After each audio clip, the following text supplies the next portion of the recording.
Imhotep. Ankhuja Seneb. Toi, Wenche. Toi, Wenche.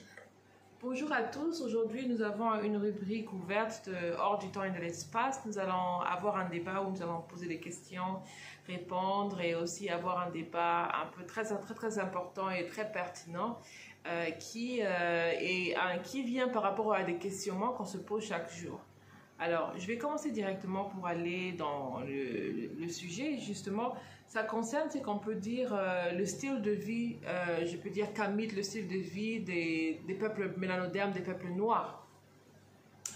Alors, comment ce questionnement nous vient? C'est que, en fait, aujourd'hui, en lavant les cheveux, je suis en train de laver les cheveux aujourd'hui et ça m'a pris 1 heure, plus ou moins.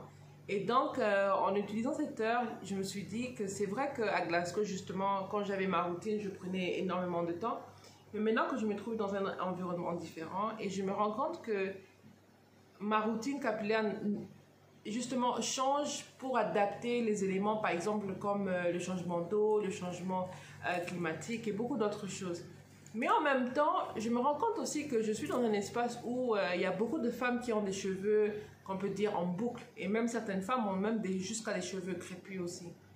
Ou des cheveux naturels, nappies, comme on peut les appeler. Donc, il y a beaucoup de femmes qui ont ces cheveux qui sont très proches aux cheveux mélanodermes. Par contre, leur routine capillaire et la nôtre, elle est complètement différente. Et c'est comme si la routine capillaire dépendait de la souche de la personne. Et c'est là que ça m'a fait ce questionnement qui est que aujourd'hui, on sait très bien qu'avec notre peau, on a tous plus ou moins, tous les êtres humains, si on peut leur dire comme ça, ou les êtres qui se reconnaissent comme des êtres humains, ils ont plus ou moins la même routine pour la peau, plus ou moins. Plus ou moins la même routine pour les ongles et pour tout ce qu'on va appeler la nourriture, la cuisson et beaucoup de choses. Mais pourquoi se fait-il que quand on arrive, par exemple, aux cheveux, on a l'impression que notre routine capillaire, oui, elle est top pour avoir des cheveux en bonne santé, mais des fois j'ai l'impression qu'elle ne correspond pas, au temps. Donc c'est quelque chose qui est bizarre. Je vais encore élaborer pour que les gens comprennent vraiment très bien. Parce que je ne parle pas justement d'avoir des cheveux longs, mais c'est beaucoup plus de choses. Et donc là, je donne un exemple de ce qui s'est passé. C'est que par exemple, alors en arrivant ici dans un espace où il y a de l'eau qui a beaucoup de calcaire, de l'eau qui est très différente par rapport à là où j'habitais avant. Alors, un des commentaires ou une des recommandations qu'on donne généralement, c'est bien sûr incorporer le citron, le vinaigre que j'ai fait immédiatement pendant le lavage des cheveux. Et justement, en sachant que le citron, je ne vais pas beaucoup l'utiliser parce que ça peut aussi changer décolorer les cheveux. Mais c'est quand même bien pour décalquer les cheveux et aussi pour enlever tous les métals lourds qui sont dans l'eau aussi des fois. Alors, l'autre chose, c'était d'avoir une routine capillaire ou des cheveux protectrices, donc des styles protecteurs. Et bien évidemment, moi, je n'utilise pas tout ce qui est plastique, les cheveux manufacturés, je ne sais pas comment et tout. Et donc, je me suis dit, alors, si je peux utiliser du fil, tout comme je peux peut-être utiliser de la laine. Alors, quand j'ai pensé à la laine, je me suis dit, la laine, aujourd'hui, il y a un nouveau style de laine qui est la laine acrylique, donc qui est avec du plastique. Encore une fois, on revient avec le même problème qu'on avait avec les mèches et avec tous les ajouts. Mais après, il y a l'option qui est, par exemple, d'utiliser les fibres de mouton. Les fibres de mouton, les fibres de lin, et donc yarn ou bien wool, comme on les appelle en anglais. Alors, quand je suis en train de chercher dans une des rubriques, on dit que non, ce sont les cheveux de mouton. Et la question qui me pose, et la question de ça qui vient de ce sujet aujourd'hui, c'est que comment est-ce que moi, qui est un être humain, je vais aller utiliser les cheveux de mouton pour mettre sur ma tête? Ben oui, on dit, quand on se met la peau du loup, on fait les loups. Une fois qu'on se met les cheveux du mouton, et ben on fait le mouton. On fait Exactement. Et donc, c'est là que le questionnement m'y est posé. Parce que je me suis rendu compte que, par exemple, maintenant, il y a les ajouts avec justement comment on peut appeler faux laine. Donc, c'est pas la laine naturelle. Et donc, ça devient avec l'acrylique. Donc, on appelle ça brésilien yarn ou bien la laine brésilienne. simplement parce que, je pense qu'au Brésil, hein, si je peux dire comme ça, ou le nom qui a été donné, mais simplement le fait qu'on a utilisé un peu comme les cheveux brésiliens, mais ils ont utilisé maintenant avec l'acrylique pour faire avec une forme de laine similaire aux cheveux brésiliens que les femmes utilisaient. Et donc, c'est ça que je me pose comme question, qui est que, encore une fois, surtout ce qui vient des cheveux capillaires pour les femmes noires ou pour le peuple mélanoderme, justement, mais cette avancée technologique qui est néfaste pour nous, clairement, hein, parce que c'est l'acrylique, c'est le plastique, on ne va pas utiliser le pétroleum pour aller mettre du plastique pour s'envelopper la peau. Cette avancée technologique qui est faite est néfaste pour nous et contre nous. Mais en même temps, je ne me sens pas de dire ou de dénoncer quelque chose parce que c'est pas qu'on a confisqué une avancée de quelqu'un, mais c'est simplement quelque chose qui vient couvrir le vide. Oui, évidemment, il y a un vide. Évidemment, on peut parler, essayons de mettre les choses de manière générale parce que des fois, je vis comment les mouvements capillaires, cheveux afro, est né, comment il s'est développé. Et une chose qui m'a toujours, disons, rappelé à l'esprit, c'est-à-dire, eh bien, pendant que on dédie autant d'énergie pour les cheveux, ok, les autres sont en train de faire quoi? Les autres sont en train d'avancer scientifiquement. Il y a beaucoup de progrès qui a été fait, je veux dire. Et c'est quoi les marchés de l'éveil sur les cheveux noirs? C'est un marché commercial. Il y a un marché, c'est un marché commercial. Quand on arrive aux cheveux, il faut comprendre que le traitement des cheveux, comme ceux qui regardent beaucoup d'autres choses, il faut comprendre que nous avons dans notre existence, sur ces plans de réalisation, les 4 éléments: l'eau, le feu, l'air et la terre. Okay? Ces 4 éléments s'associent chaque fois avec une autre variable qu'on appelle le temps. Qu'est-ce que cela signifie? Imaginez que nous avons une longue ligne. Okay? Et sur cette longue ligne-là, okay, longitudinale comme ça, il y a ces 4 variables qui voyagent. À chaque point, ils ont des degrés différents entre eux. Ce qui crée du point de vue mathématique une forme de récombination. Cette récombination crée un point de situation dans l'espace-temps. À un moment donné de l'existence, il y a autant de pourcentages d'air, autant d'eau, autant de feu, autant de terre, de vent. Qu'est-ce que cela crée? Il crée une réalité. Maintenant, il y a une autre variable qui est celui de la conscience. La conscience évolue et doit être à chaque fois en relation, ou je dirais même en corrélation avec ces facteurs. Quand la conscience n'est pas en corrélation avec ces facteurs, vu que la conscience ne vit pas sur le plan de la réalité matérielle, il a une contrepartie qui, lui, vit sur le plan de la réalité matérielle. Souvenez-vous, dans les émissions passées, j'ai dit que le corps physique n'est pas séparé de la conscience. Ok? C'est vrai qu'on fait toujours l'exemple en disant que la conscience expérimente l'existence dans le corps physique. Je vais ajouter ici, introduire un autre élément que vous connaissez déjà. Tout est un.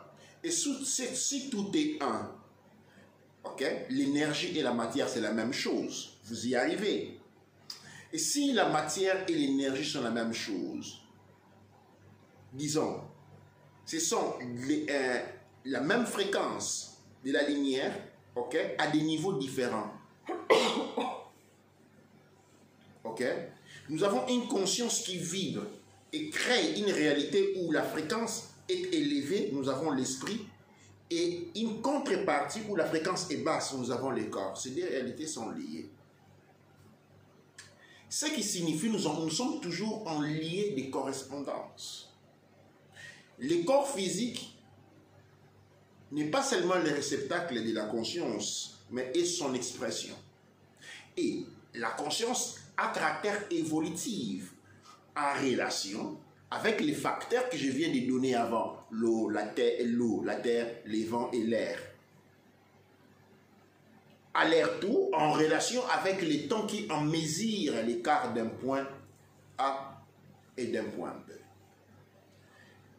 Il est donc important que le corps soit toujours en relation, ou disons en correspondance évolutive avec les 4 facteurs, doublé du deuxième facteur qui est le temps. Quand il y a un écart dans cette évaluation-là, eh bien les répercussions se vont voir. Où les répercussions sont-ils censées se faire voir? Sur le plan de l'esprit? Non. Sur le plan de l'âme? Non. Les répercussions sont censées se faire voir sur le plan physique parce que c'est les terrains d'expérimentation. Il faut savoir que notre corps physique, c'est le plan, notre instrument d'expérimentation, et le monde physique qui nous entoure est les terrains d'expérimentation. Sans cela, la conscience n'évolue pas. L'esprit n'a pas de rôle. Parce que l'esprit a des rôles dans sa qualité d'exprimer la fréquence haute de la conscience évolutive. Dont l'expérimentation évolutive dont je viens de parler ne peut se faire que sur le plan physique. Ceci dit, retournons aux cheveux. Et comme en beaucoup d'autres choses, parlons des cheveux pour être précis. L'incapacité ou la difficulté à traiter les cheveux noirs, aujourd'hui, soit-il du côté masculin que féminin, parce que la même chose comme les hommes, il faut la couper pratiquement semaine, ou les femmes, à l'effectivité que notre mot vient de préciser, sont liées au fait qu'il n'y a pas eu une évolution donnée. Attention, quand nous rentrons dans le monde de la cosmétique, prenons le monde asiatique, prenons le monde arabe, prenons les mêmes occidentales. Il faut savoir que toute chose qui naît, qui est créée, est d'abord pensée. L'évolution de la pensée et la démarche synchronitique ou synchronisée de la conscience. On ne peut évoluer que par la conscience. Et la conscience évolue sur le plan de l'esprit par ce qu'on appelle la théorie, c'est-à-dire la philosophie.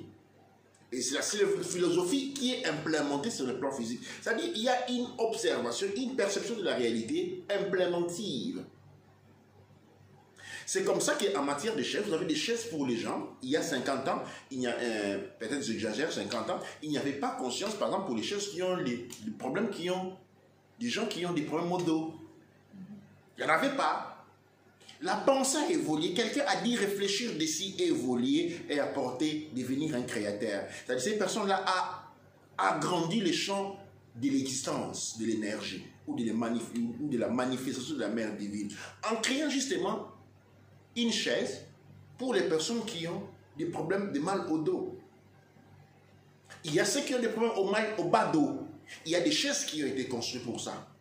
Soit-il les chaises de maison, les voitures. Et puis, on a les voitures sont nées. On a là à pied, les voitures sont nées. Après, écoute, il y avait des gens qui n'ont pas de pieds. Eh bien, il y a des voitures avec... Il y a l'évolution de la pensée. Je vais vous le dire. L'évolution de la pensée doit toujours être en synchronisation. OK? Avec le développement des besoins. Parce que les besoins nécessite une demande intérieure, des circonstances spécialement liées à notre corps physique. Quand cette pensée-là n'a pas évolué, on se retrouve avec le corps qui exige des besoins dont on n'est pas en mesure de répondre. Parce qu'il n'y a pas eu une évolution du point de vue de la conscience qui se vérifie au niveau de l'esprit en relation avec la philosophie qui est implémentée sur le plan physique. Cette démarche, on ne peut pas la sauter. Et donc voilà, si on me pose la question pour revenir au point des cheveux, quel est le problème des cheveux? Il n'y a pas une pensée qui a été faite. Maintenant, dans les dernières années, nous avons connu justement une certaine littérature du point de vue des cheveux. Et plusieurs personnes ont écrit, mais même du point de vue de la santé, parlons du salion, la conscience du docteur Sebi. Mais je vais vous dire quelque chose. Est-ce qu'il existe une école où on étudie les livres de docteur Sebi? Est-ce qu'il y a une école? Ou docteur Laïla. Ou docteur Laïla. Il y a une école qui étudie cela. Parce que l'implémentation de la pensée apostrophée sur le plan philosophique ne s'opère que quand il y a une divulgation des masses. C'est pourquoi on me demande souvent, Massou Baba Kinkela, pourquoi tu n'écris pas un livre? Je dis, ça servirait à quoi? Combien de livres de Omotunde sont-ils considérés livres d'études dans des institutions? Même pour des livres, même pour des études parascolaires. Cependant, quand on va dans les écoles, on demande bien d'aller faire des recherches, de porter des résultats des recherches. Notre groupe me signalait par exemple que quand tu as fait...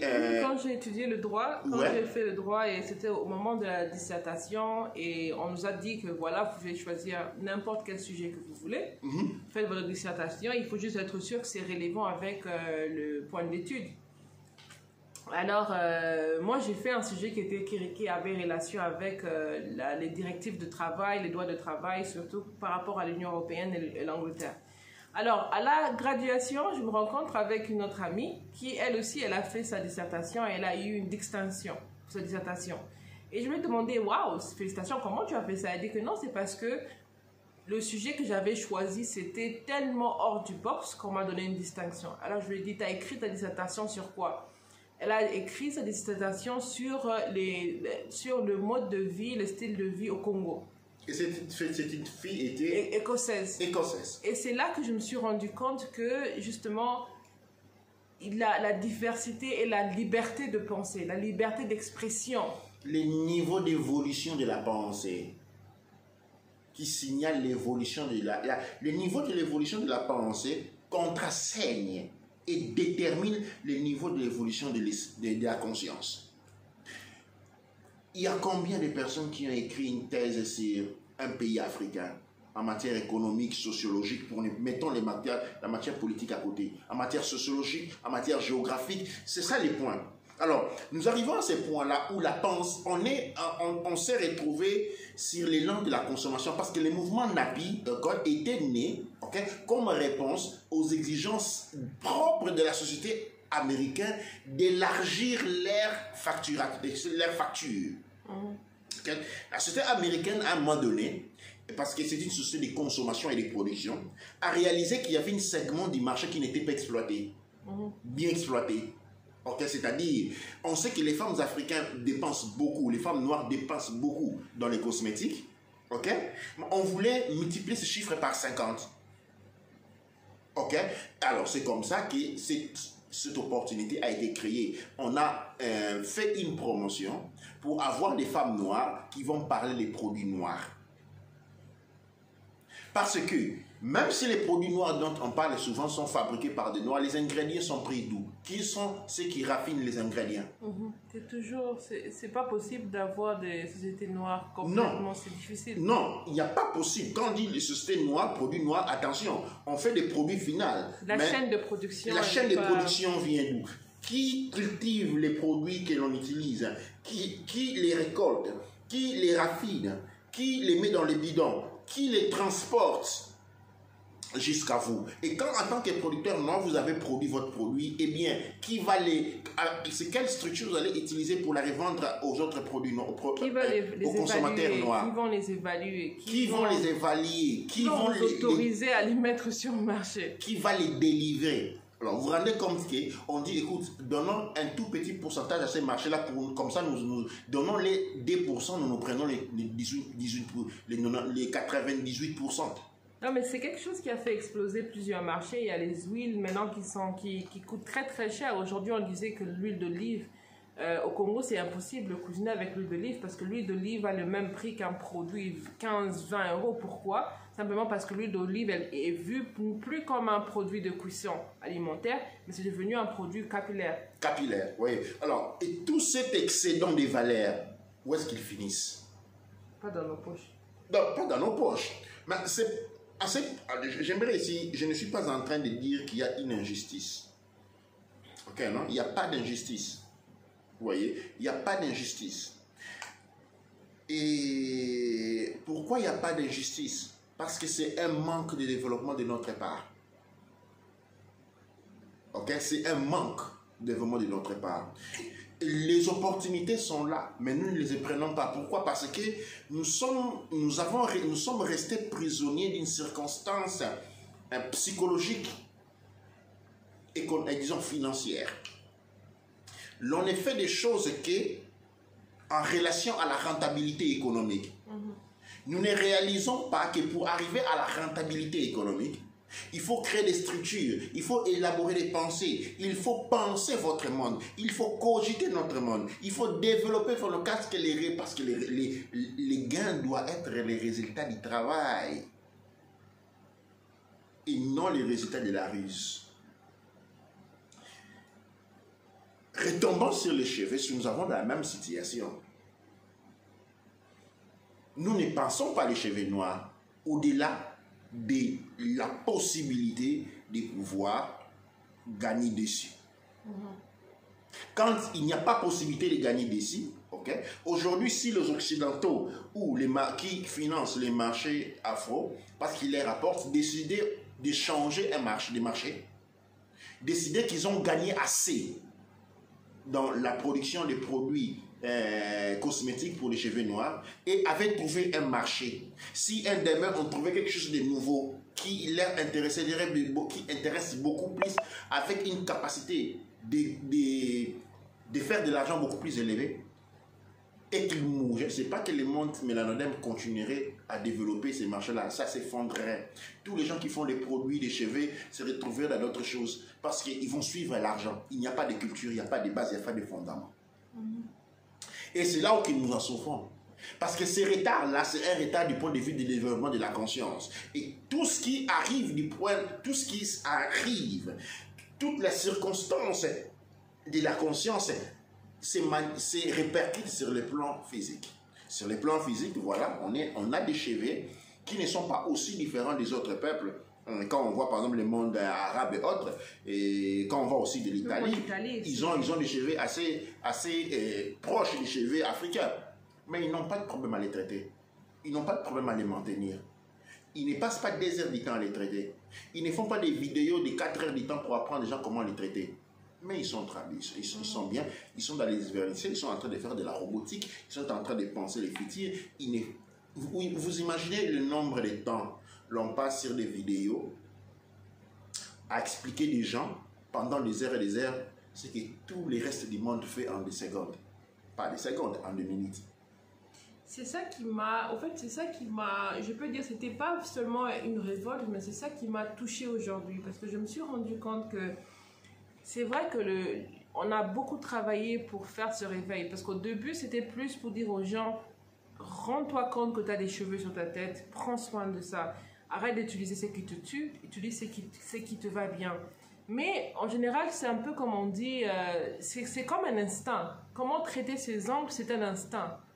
En fait, aujourd'hui, si on n'a pas une lime pour ses ongles, même avec ses dents, on peut vraiment... Il y a des gens qui coupent leurs ongles avec les dents. Pourquoi? Parce que c'est un instinct naturel, c'est un instinct de survie, c'est quelque chose qui fait partie du corps. Donc, plusieurs générations, plusieurs modifications, on doit être en mesure de savoir comment entretenir son corps. Et c'est comme tous les animaux aussi. On ne va pas dire que la vie, elle est rose pour les animaux. On ne va pas prétendre que pour les animaux, tout pousse parfaitement, non. Mais ils savent comment s'adapter, ils savent comment soutenir ce lien, ils savent comment faire. On parle par exemple du serpent qui doit perdre sa peau, qui doit changer sa peau complètement. Et il n'a pas de main pour tirer ça, mais il est en mesure de faire. Il est en mesure de faire parce que c'est important pour sa survie. Mais quand on vient chez nous, c'est là où la question m'y est posée, c'est là où je me suis posé la question. Par exemple, faire un traitement ou faire des soins, avoir des espaces où on fait des traitements, on fait des soins, c'est très, très fondamental et très important parce que ce sont des endroits où on part équilibrer son énergie. C'est un peu comme si on allait réaligner son énergie complètement. Et donc, faire un traitement, faire un soin, c'est pas seulement pour les cheveux, mais c'est vraiment pour tout le corps, pour tout son être, en fait. C'est comme si on donnait quelque chose à son être. Ouais. C'est un point de force. Mais maintenant, si on doit maintenant prendre ce point pour dire que quand on fait nos cheveux, on doit prendre 1 heure, 2 heures. Et donc, pour ne pas prendre 1 heure, 2 heures, on doit mettre du plastique sur notre tête. On doit mettre des cheveux de quelqu'un, je ne sais pas où. On doit prendre des cheveux de quelqu'un d'autre, laver ça, entretenir ça, pendant que nos propres cheveux sont couverts pendant quoi? 1 mois, 2 semaines. Et donc, et certaines personnes, je connais jusqu'à 6 semaines, 6 mois. Et donc, c'est une chose qui, d'un point de vue, je me dis, c'est comme si on continue comme ça, on est une race qui part vers l'extinction. Parce qu'on doit comprendre ce que nous sommes, on doit savoir comment s'entretenir, on doit savoir comment être efficient, comment avoir le temps pour tout, en fait, comment développer, innover, mais sans pour autant toujours être à l'arrière ou toujours bénéficier de l'innovation des autres. Absolument. Vous voyez, imaginez les animaux, disons, grandis en captivité. Okay? Les animaux grandis en captivité, quand on grandit en captivité, on n'a pas la conscience. La conscience ne s'évolue pas parce qu'on n'est pas livré à l'expérimentation directe. Ok? Les lions doivent vivre la vie d'un lion, comportant des dangers, ainsi de suite, la chenille, la sienne, ainsi de suite. Mais quand on a été mis dans une captivité pour la chenille dans un verre et les lions dans une cage, quand on est réinséré dans la nature, ces animaux sont insérés dans la nature, généralement ils meurent. Que non? Pourquoi je suis en train de dire de là? Il faut savoir que des cheveux pour être dit naturel, ok? Quand on dit cheveux naturels, ça ne signifie pas parce qu'ils sont traités naturellement. Non. Cheveux naturels signifie ces cheveux qui ont une vie naturelle. Ça signifie quoi une vie naturelle? Eh bien, ça signifie que des cheveux, à l'absence d'électricité et de toutes les technologies, vous êtes bien avec. C'est-à-dire, si on peut vous mettre dans la forêt équatoriale, et qu'avec ce que vous avez là, vous savez comment entretenir vos cheveux. Alors, vous avez des cheveux naturels. Mais si vous avez des cheveux pour entraîner, vous avez besoin des instruments technologiques. Je ne vois pas où est la naturalité là-dessus. Tu vois, je ne vois pas là où il y a la naturalité là-dessus. Parce que c'est une question, quand on dit nature, nature nous renvoie au nature. Quand on dit cheveux naturels, les cheveux du nature, ce sont des cheveux conscients. Et les cheveux conscients appartiennent à un être évolué, un être qui est conscient. Alors, les paramètres naturels n'est pas un paramètre commercial, parce que quand on dit aujourd'hui cheveux naturels, ce qu'on est en train d'insister sont des produits, des cheveux sur lesquels on utilise les produits naturels. Alors, le terme naturel a une connotation typiquement commerciale. Et c'est là, comme je viens de l'expliquer avant, ce n'est pas à notre profit. Ok? Mais on doit comprendre que par la naturalité, les cheveux doivent avoir une vie naturelle. Vos cheveux doivent avoir une vie naturelle. Une vie naturelle. Quand on dit une vie, ce n'est pas ce que vous mangez, ce n'est pas toujours relié à ce que vous mangez, c'est toute la vie naturelle. C'est ça qu'il faut penser. C'est là le point d'origine. Une vie naturelle. Une vie naturelle, ce n'est pas une vie embourbée où on doit se laver les cheveux pendant des heures du temps. Ça n'a rien de naturel, se laver les cheveux avec des heures, pendant des heures du temps. Il y a quelque chose de naturel là-dessus si on doit se laver. Imaginez si vous avez des pieds qu'on doit laver pendant 4 heures du temps. Ce n'est plus naturel, il y a quelque chose qui ne va pas. Et si on doit laver vos cheveux pendant des heures du temps, il y a quelque chose qui ne va pas, ce n'est pas naturel. Il y a quelque chose qui ne va pas. En fait, c'est la réalisation que j'ai fait aujourd'hui. La réalisation que j'ai fait aujourd'hui, c'est que si on parle de cheveux nappies, on parle de cheveux naturels et que on doit à chaque lavage prendre 1h45 minutes, même je dirais même 30 minutes, juste dédié pour les cheveux, c'est pas naturel.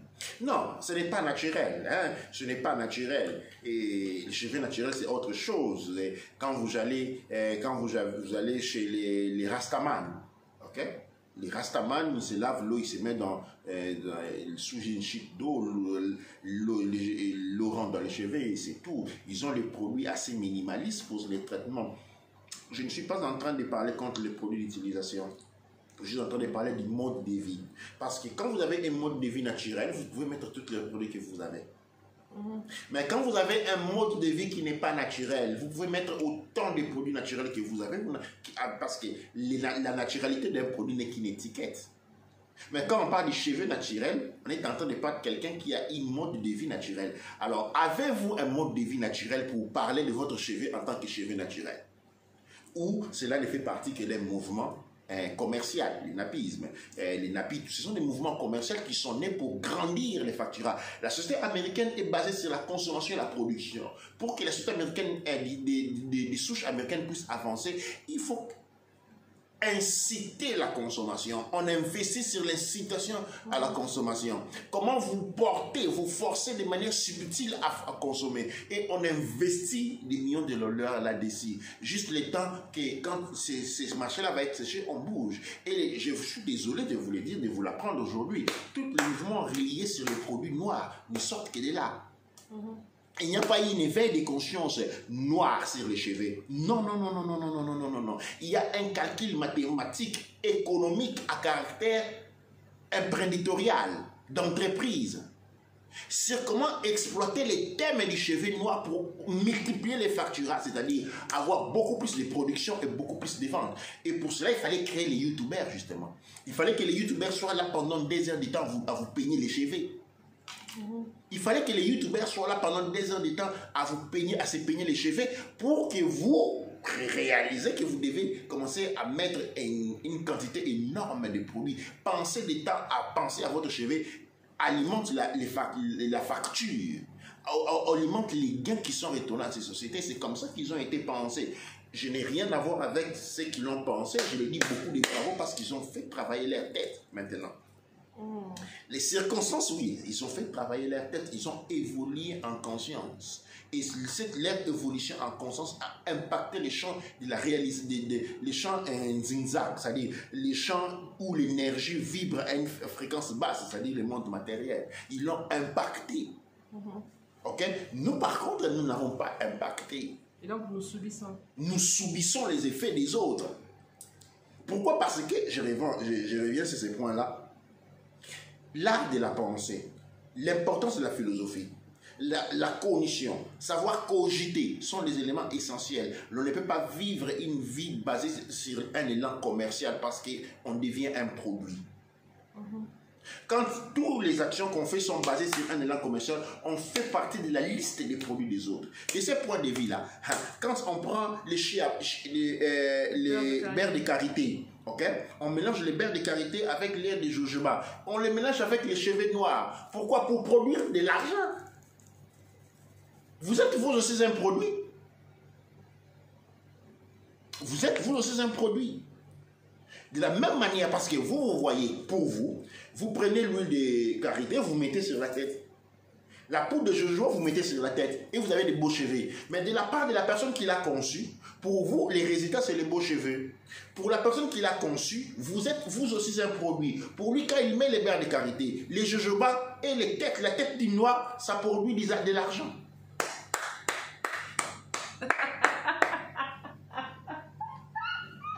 Eh oui, je suis désolé de casser la fête à nombreux. Ah, je suis désolé de casser la fête à nombreux, mais c'est ça la réalité. Ça, vous produisez de l'argent, vous êtes un produit, vous êtes pensé. C'est pas possible. Vous êtes pensé en tant qu'un produit. Et vous produisez de l'argent. Beaucoup. Trop d'argent. Beaucoup trop d'argent.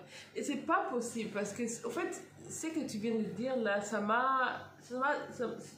venu vraiment droit vers moi parce que quand je regarde autour de moi, quand je réalise, surtout quand on parle des cheveux, au fait, je suis allée, en étant ici à Sarja, je suis allée dans un salon de coiffure et j'ai vu des femmes avec des cheveux comme les miens.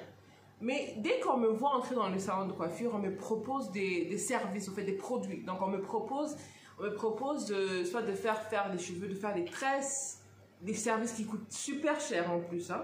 On va te proposer de faire des tresses, de faire des traitements, d'utiliser des produits. Et certaines fois même, des compagnies vont faire 2 sortes de shampoings. Quand on fait le shampoing pour la population naturelle, la population globale, si je peux dire comme ça, il va coûter un prix. Mais dès qu'on va prendre le même produit, je ne parle pas d'un produit différent naturel, mais on va prendre le même produit, on va le créer pour la population Napi, la même société va mettre ça différemment. Et on voit bien que leur coût va directement, et directement, parce que justement, quand on voit une femme, déjà quand on voit une femme avec les cheveux naturels, avant on disait, avant le mouvement Napi, quand une femme avait les cheveux naturels, parce que moi je me rappelle, j'avais les cheveux naturels avant le mouvement Napi, quand tu allais dans un salon de coiffure, on te regarde, on te dit, ah, pars, tu vas rien apporter. Pourquoi? Parce que la coiffeuse sait qu'elle va passer... C'était un segment des marchés non actifs. Non actif. La tresseuse savait, elle savait que ça allait prendre beaucoup de temps à laver les cheveux. Elle ne pourra pas facturer aussi haut parce qu'il n'y a pas de défrisant sur les cheveux. Et aussi, tous les autres modèles vont prendre énormément de temps. Et elle ne pourra pas justifier pourquoi elle va te facturer plus. Et donc, ils ont commencé à facturer pour, comme on peut dire, comme des racketteurs. Donc, ils vont facturer un peu comme une taxe, je peux dire, à la mafia. Donc, on va te facturer... Une taxe pour avoir des cheveux non facilement traitables. Non facilement traitables. C'était ça qu'il y avait avant. Mais aujourd'hui, on a la même taxe. Cette taxe s'est transformée. Maintenant, c'est un marché qui est devenu actif. Donc, c'est comme si le marché s'est dit... Comme ce secteur de clients, ils acceptent d'être facturés plus, pourquoi on ne leur crée pas un produit facturé plus? C'est ça les mouvements NAPI. C'est ça les mouvements NAPI. Les mouvements NAPI, ce marché de l'éveil chez les plus cheveux noirs, ok? La même chose, c'est la même chose avec les femmes qui votent, les femmes qui travaillent. Nombreux ont pensé que les femmes travaillent parce qu'il y a eu l'évolution de la société. Non, les femmes ont commencé à travailler parce qu'avant, il faut savoir que dans la société, il y a 7 fois plus de femmes que des hommes. Ok? Le nombre de femmes est beaucoup plus élevé que celui des hommes. Les hommes qui travaillent tout seuls, ok? Et les maîtres du monde avaient une facturation minime.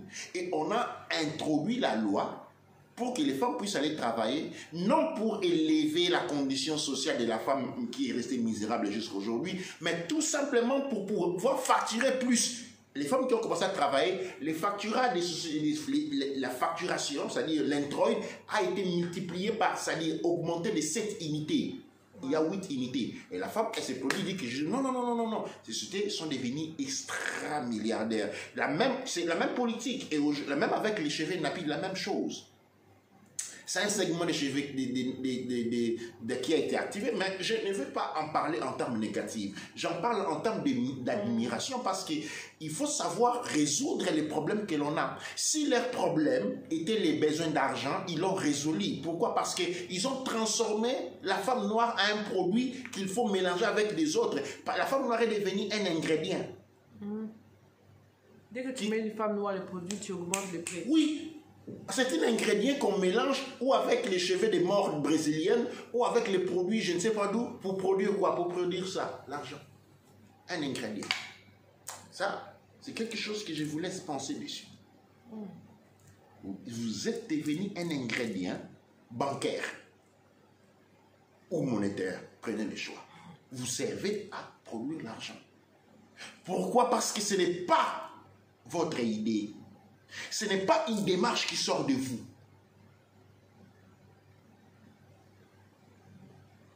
Et cela reste le même. Je vais conclure en retournant sur les points encore. Le mouvement NAPI, bien que ce qu'elle était, elle pouvait aussi servir à quelque chose. Mais elle n'a servi à rien, elle ne sert à rien. Il y a beaucoup de la littérature sur les cheveux NAPI qui l'enseignent. Ils sont enseignés où? Quand vous allez à l'école, on vous enseigne des autres. Ou même sans école, les recherches sont faites. Qu'est-ce que vous, même ceux qui sont enfants dans les mouvements NAPI, qu'est-ce qu'ils connaissent au fait de l'histoire du napisme? Enfants, je parle non sur une base spéculative, sur une base documentée. De manière à ce que cela devienne matière d'étude. C'est comme ça qu'une conscience se lève. S'éveille dans un premier temps. Et l'éveil des consciences, quand je veux dire, sur le point, l'éveil des consciences, c'est rabat sur le développement, sur les points dans le monde physique. Quand on est utilisé sur le plan physique, c'est parce que notre pensée ne fonctionnait pas. Et quand notre pensée ne fonctionnait pas, on devient un ingrédient tout de suite. Vous devenez un ingrédient pour les autres. Pour ne pas être un ingrédient sur les autres, vous devez fonctionner. C'est-à-dire, retournant à la conclusion sur les cheveux, le problème, ce n'est pas de se dire comment les cheveux noirs ne fonctionnent pas aujourd'hui. Il faut se poser des questions. Et à ces questions, apporter des réponses, peu importe la question laquelle vous vous trouvez devant. Cherchez une réponse, écrivez-la, parlez-en. Au lieu de passer des temps à faire voir comment il faut peigner les cheveux. Ok? Il faut, au lieu de passer le temps à faire voir combien de produits il faut ajouter sur les cheveux, parlez-en. Faites des débats là-dessus. Commencez à faire les débats sur les cheveux, des débats intelligents. Commencez à faire des débats intelligents. C'est le rapport entre les cheveux et notre société. Sortez un peu de cette histoire-là, cheveux spiritualité, parce que mon ancêtre, quand il court comme ça fait l'antenne. Non, non, non, non, sortez de tout ça. Relation entre cheveux et société. Et je vais vous donner les points. Relation entre cheveux et société, c'est l'impact sur le point de vue social. Quel est l'impact du cheveu sur le point de vue social? Deuxième, les cheveux et l'économie. Quel est l'impact sur le cheveu et l'économie? C'est là où vous développez une industrie qui répond à vos caractéristiques, mais elle doit d'abord être pensée. Vous devez sortir de cet alignement dans nos cheveux sur notre spiritualité, parce que la spiritualité, quand on met ça à l'antenne, et puis nos ancêtres taillés comme ça, non, non, ça c'est de la spéculation. Et la spéculation ne produit pas un seul héros. C'est de la spéculation du savoir. Sur des documents qui n'ont pas été certifiés, vous ne pouvez pas affirmer de tels énoncés. Mais vous pouvez les écrire aujourd'hui pour qu'ils soient affirmés demain. Aujourd'hui, on n'est pas dans cette position-là. Relation entre cheveux et société, évolution. Dans la société, nous avons les sociales.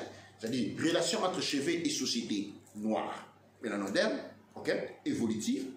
Dans cette rubrique-là, nous avons relation entre cheveux et les sociales, le développement social. La classe sociale, la dignité sociale, les règles du cheveu. Quel impact a sur le plan social? Relation entre cheveux et économie. Vous allez trouver des instruments de développement, vous allez trouver des développements pour vous allez vous sentir bien.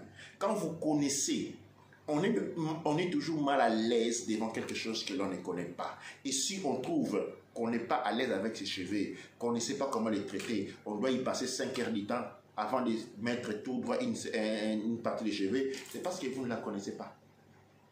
Vous ne les connaissez pas. Les autres sont tellement à l'aise avec leurs cheveux parce qu'ils les connaissent. Et j'en profite avec la fin de lancer un point d'action pour dire aux gens on doit sortir de tous les labels qu'on nous a donnés, la classification de cheveux 1, 2, 3, 4, 5, 6, 4C, 4C, 4A, 4B. C'est vrai que beaucoup de gens vont dire que ce n'est pas une bonne classification, c'est pas bien fait, mais cette classification a été faite par quelqu'un. Nous aussi, on devait faire notre classification. Si on voulait mettre X, Y, Z, Z, bêta ou gamma, ça allait être notre classification. Et le point, c'est que la conscience doit être là et le travail doit être là. Les autres font le travail et ils le mettent à l'extérieur. Et c'est nous-mêmes qui allons venir applaudir à ce travail et insulter aussi en même temps. Au lieu d'aller travailler, personne, quand on part à l'université, il n'y a pas un département d'insultes. Mais pourquoi chez nous, dans notre communauté, il y a le département d'insultes? Dans l'université, au travail, il n'y a pas le département d'insultes. Il y a toujours le département de travail. Quelqu'un fait sa recherche, fais la tienne. Travaillons, allons en avant. Et moi, je me dis, avec ce que je réalise, parce que j'ai fait une réalisation qui m'a vraiment perturbé la journée aujourd'hui, et je me dis que non, on doit lancer maintenant, on doit activer, je dirais, le département des cheveux, on doit activer le département de la conscience, on doit activer un département de recherche.